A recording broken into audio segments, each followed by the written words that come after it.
That'd be all right. All right. Hello. Welcome in. It's Birds of Feather Podcast. Boy, Q City. You know who I am. and we are here for a live react versus the Carolina Panthers. Just a quick point for the betting pod. Remember how we said we are either really right or really wrong? I would not be surprised at an 0-5 week for both of us, just to be honest with you. You got Minnesota. How about them Browns? Yeah, you got Minnesota. That was just bro. Before we get into any other game, this is a live react for the Falcons. But you see how I started talking about another game first and foremost, because I don't even know if the Falcons played this game, to be honest with you. The defense did. The defense decided to play. I'm pretty sure Tuesday's pod, I had some criticism for him after watching the film, but it's very hard to feel like they didn't come out and handle business. I think Penix's picks are going to look, I don't even think the picks. I think a lot of Penix's throws, film is not going to be kind to him. Film ain't going to be kind to him this week. Film ain't going to be kind to any player on the offense, really. Yeah, Mooney's dropping hella shit. Drake London's not really getting open. Pitts. I don't really like. Again, I'll reassess back when I watch film, but I didn't have any issues with Pitts though, because Pitts, he just, yeah. I think he had like 3 catches. I think you may have hit your over 17.5 for longest reception. I think he only had 17, so I barely missed it. Oh, yeah, I know he had a longer catch. Like, it was just so Panthers win 30-0. Could not have been more on the wrong side of this game. In the wrong side of thinking that the offense was coming out, in the wrong side of thinking that our defense was really going to pressure and take over the game like they did versus Minnesota.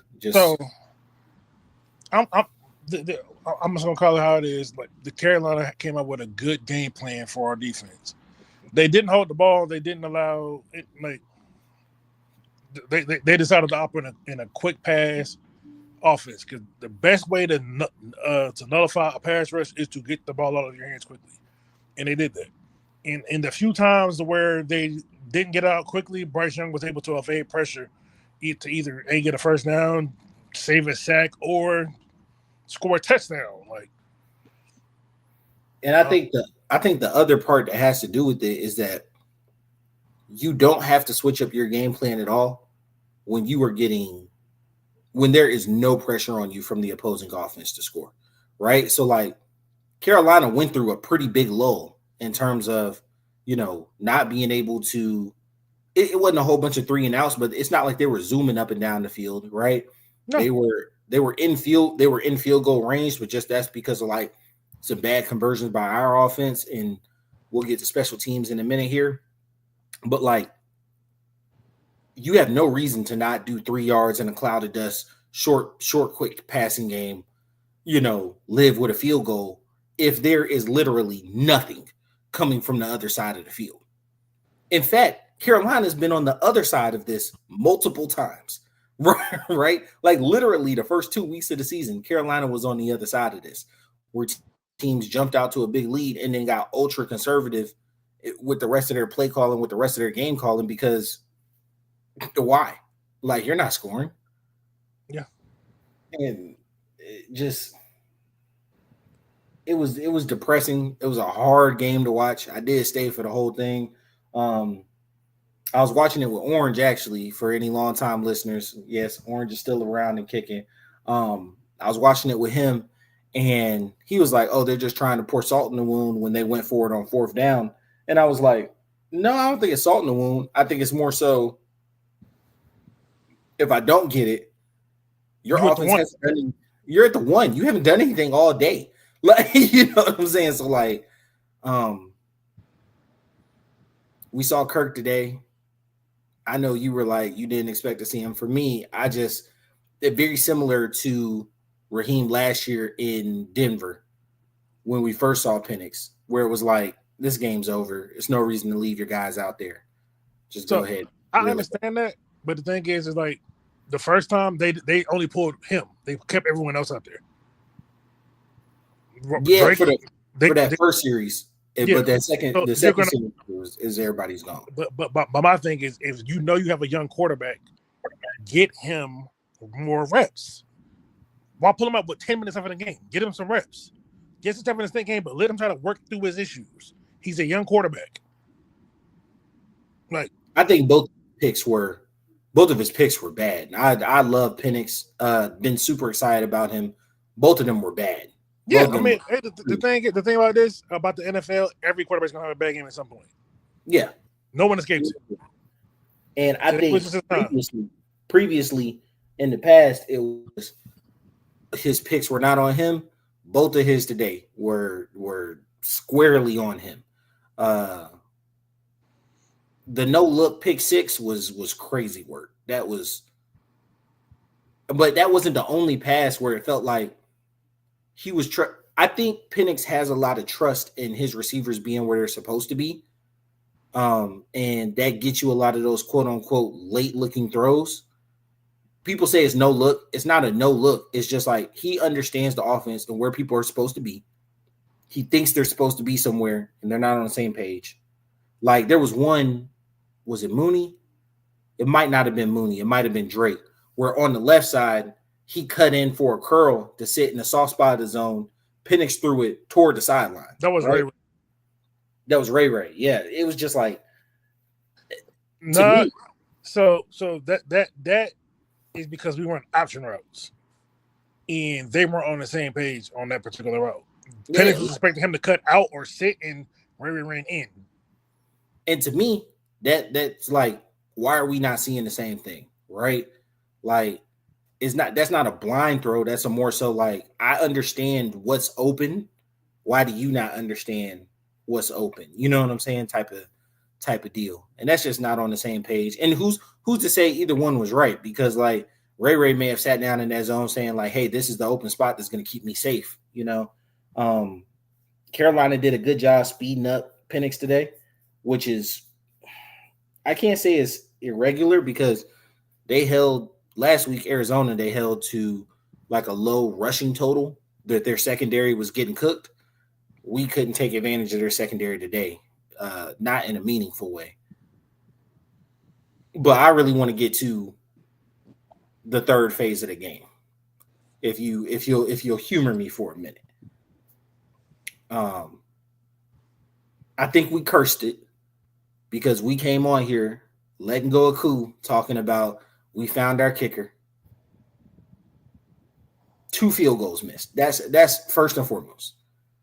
5-5 last week, 2 field goals missed, 2 very makeable field goals. I don't think either one was either one 50 plus? I don't know. I don't think so. I don't think either one was 50 plus. So, you know, no field goals made. When fielding the ball, we had 2 kick returns end within the 15-yard line. Not within the 15-yard line. And then we recovered a muff punt and came away with no points. It's hard to feel like this may be a burn the tape type of game, but it was all bad.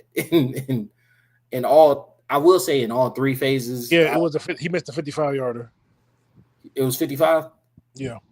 Okay. And he just banged 54 last week. I mean, kickers miss kicks.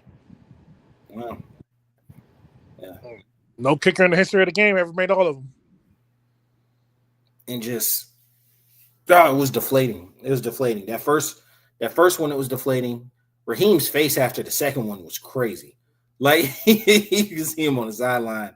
He was just like, I can't be going through this again. I mean, what the good thing is, it ain't Parker's fault. They got their ass well whooped. So whether he made them or missed them, it really wouldn't made them. The only difference would have made is we wouldn't have got shut out. Yeah, and I am a firm believer in, like, if you make like a game-winning field goal, every play contributed to that game-winning field goal, right? So like if you make if you score on that first drive, does that change how the Panthers play? If you scored on the second drive, does that change how the Panthers play? We'll never know. For in my mind, it usually does. Like when an offense can put pressure on another team, that changes their play calling. But honestly, we won't know. We got shut out. The score is a score. Your record is your record. Right. We're in a position where we're third. We'll see after the Saints play, but we are third in the division right now. Well, the Saints are losing 35-3 right now. So. Oh Jesus. And that's when I last looked, like 10 minutes ago. So it could be worse. That's like that Viking Cincy game. Boy, they built the head. All right. Well, as y'all can see, I checked out for football for just like a little minute. I got the Bears and Cowboys on. I just turned it on in the background. But I was I had to sit and process, bro. Like I was like, yo, what did I just see, man? Oh, correction, 38-3, but yeah. What did I just see? We'll probably. And it's still a minute left in the second quarter. I think I want to hear from our coaching staff, kind of what they saw and what they thought and whatnot. But the burning the timeouts in the first half type stuff, because we can't get play calls in. The some of the offensive play calling. I think Raheem was understandable about Jimmy Lake last year. He understood that he needed to change that and he needed to upgrade.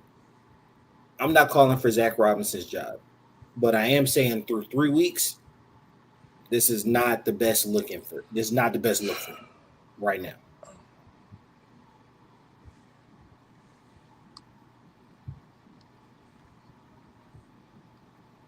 You good?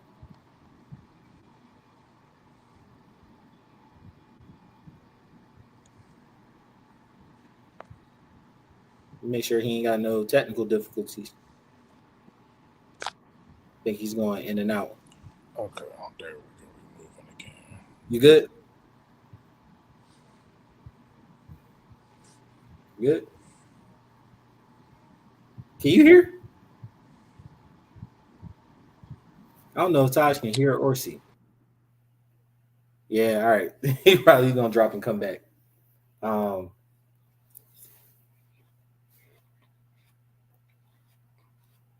Yeah, you guys.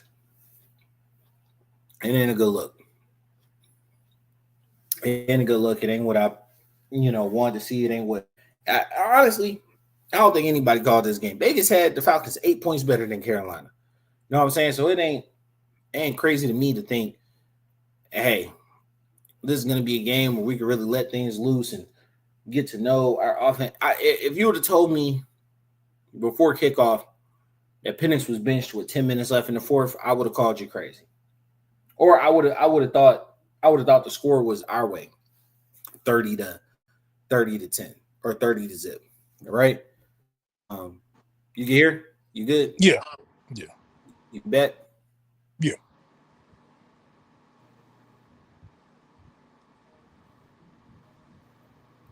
I was saying Raheem made a good decision to understand that Jim Lake was not who the defensive coordinator, right? And understood that he needed to upgrade at that position. I'm not calling for Zach Robinson's job at this exact moment, but I do think some look in the mirror moments might need to happen. Because over 3 weeks, this is not the best outings for him. So yeah, because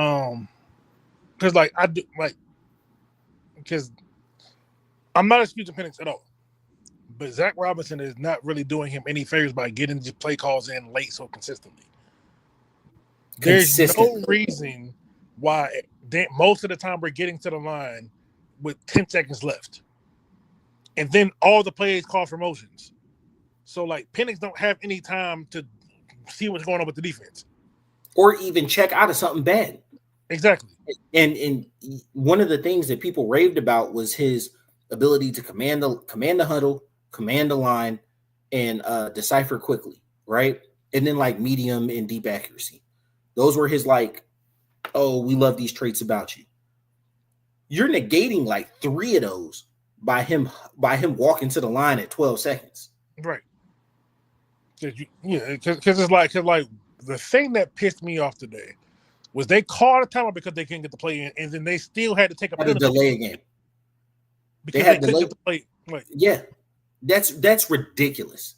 That is ridiculous. Now they're saying that Penix was having headset issues with the headset, but I could overlook it if it was only today. It happened last week too. It happened in the first game. We burnt a timeout in all 3 games in the first half. This game wasn't last week too in the first half. Last week did too, and so I think this week was 2 of them. And so that's my main thing is that we're consistently burning timeouts because we can't get people together.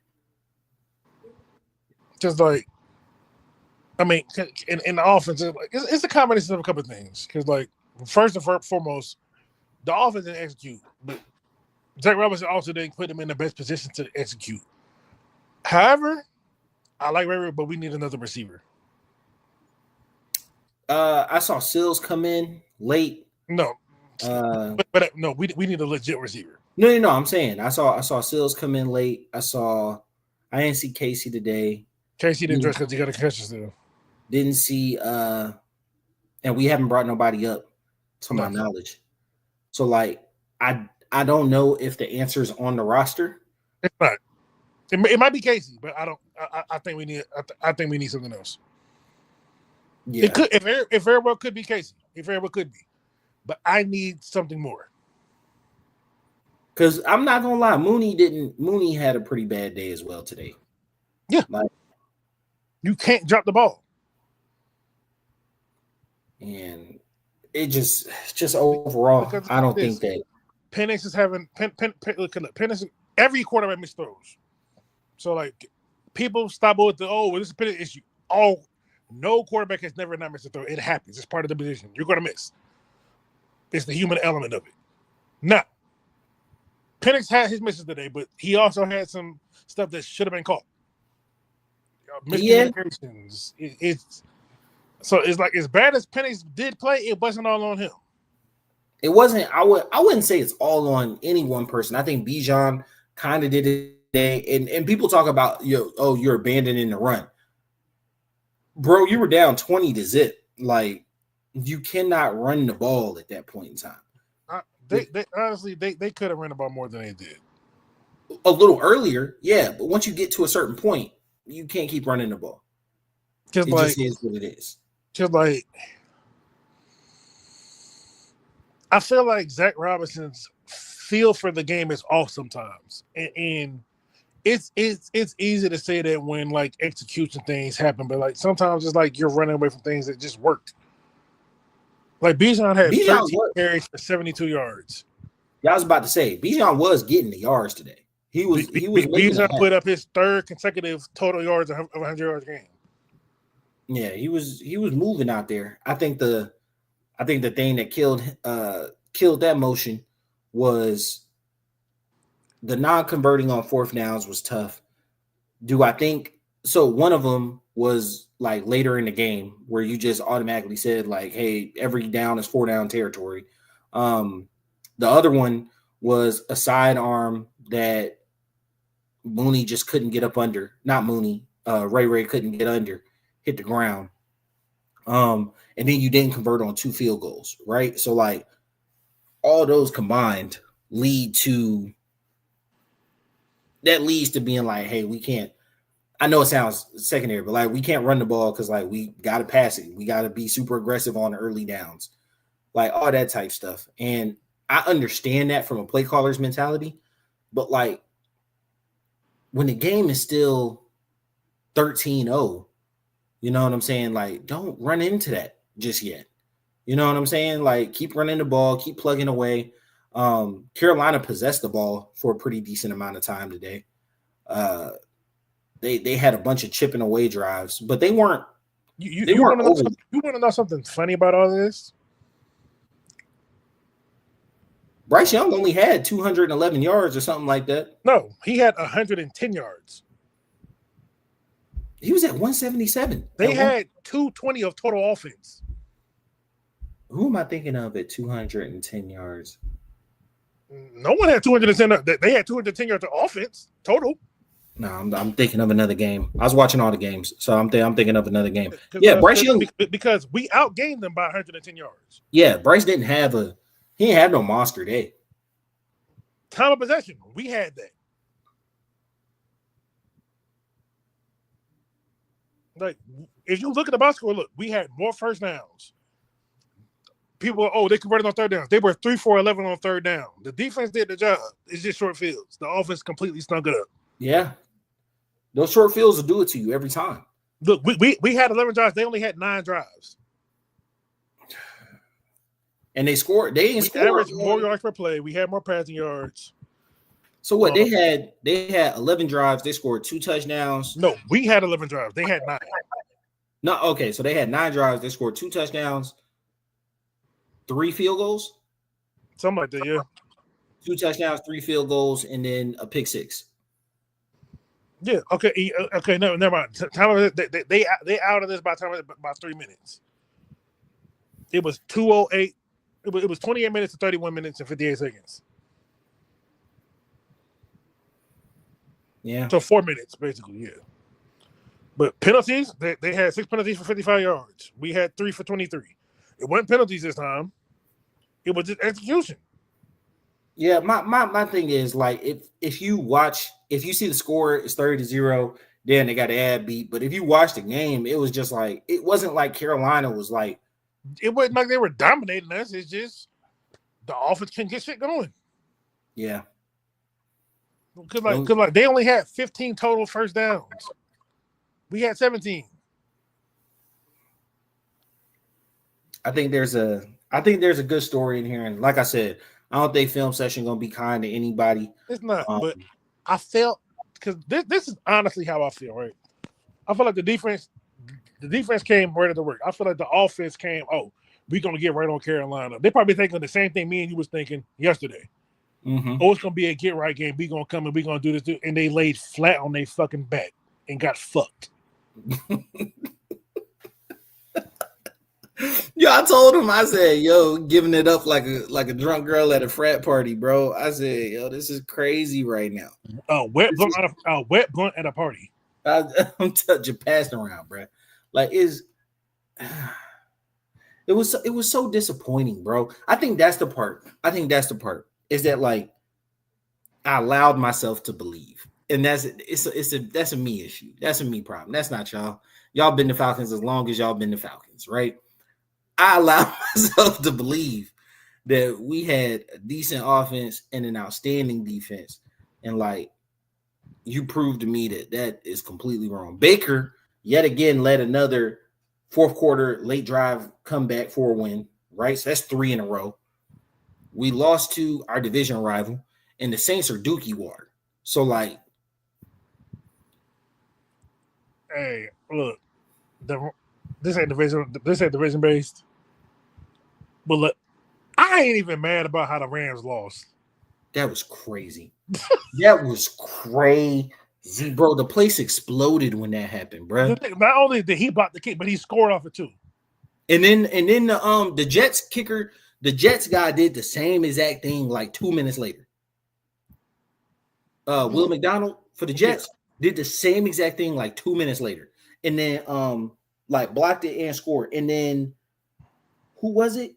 Cleveland blocked Green Bay's kick, and then kicked again. And Orange went stupid once Cleveland won.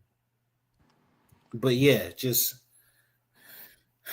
I said earlier, I was like, yo, what's up with kickers? Because the Colts kicker missed two field goals. The Titans kicker missed 2 field goals. You had field goals getting blocked on left and right hash for the day. It's not a great day for kickers today. It ain't been a great year for kickers. So, kickers been missing, period. Like, yeah, it's been tough out here. We'll be back, you guys. You got anything closing, Taj? on the next week, they got a good ass kicking. Hopefully, they go home, look yourself in the mirror, have that man they need to have, and get back to work next week because we got a good Commanders team coming before this bye week. So hopefully we can go into the bye week 2-2 before we get to Buffalo. Yeah. And the Commanders were able to win pretty handily without Jaden Daniels. So like I'm not looking forward to that. We a better team than this though. Cause the thing, I'm not scared. I'm not scared of the Commanders' offense. I feel like our defense will do fine. I just need the offense not to do what they did this week. Yeah, there's a couple teams hitting 0-3 right now. They were going to be desperate because they were 0-2. Couple of those teams were able to like get out of that hole. A couple of them fell to 0-3.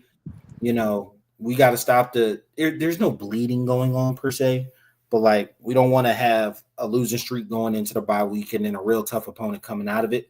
Like you said, let's get to 2-2, and then maybe that early bye is a blessing. We get healthy and we're ready for Buffalo. Not to skip over the Commanders. If anything, that's a big game, right? For us to get right. Yeah. Definitely gonna need it. So appreciate you guys. Follow us on BOAF Media at all platforms. Hit that subscribe button, hit that bell so that you get notified whenever we go live. You can find us on Apple and Spotify at Birds of Feather Podcast. Appreciate it. It's been your boy Q City. Your boy Ty Bravado. We out. Peace.